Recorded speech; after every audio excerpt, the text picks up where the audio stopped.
بسم اللہ الرحمن الرحیم۔ میرے محترم بھائیوں، دوستوں، بزرگوں، بد نظری کے کیا اثرات ہوتے ہیں؟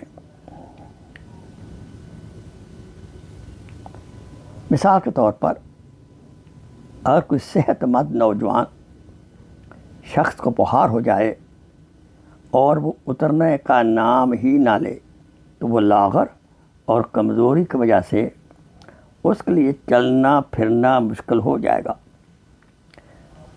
کوئی کام کرنے کو دل نہیں چاہے گا، بستر پر پڑے رہنے کو جی چاہتا ہے۔ اسی طرح جس شخص کو بد نظری کی بیماری لگ جائے وہ باطنی طور پر کمزور ہو جاتا ہے، نیک عمل کرنے کی توفیق نہیں ہوتی، وہ مشکل ہوتا ہے۔ جب نیک عمل کرنا چاہتا ہے تو اس کے نیک عمل کرنے میں دشواری پیدا ہوتی ہے۔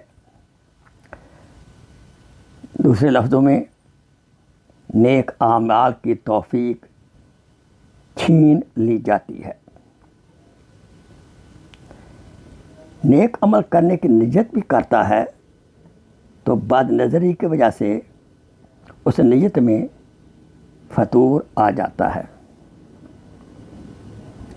تیار تھے نماز کو ہم سن کر ذکر حور، جلوہ بتاں کا دیکھ کر نیت بدل گئی۔ دوبارہ سنیے۔ تیار تھے نماز کو ہم سن کے ذکر حور، جلوہ بتاں دیکھ کر نیت بدل گئی۔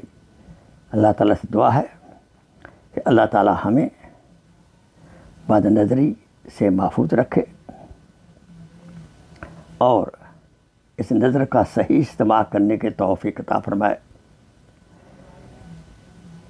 آخر دعوانا ان الحمدللہ رب العالمین۔ Please share this video as a صدقہ جاریہ۔ جزاک اللہ خیر۔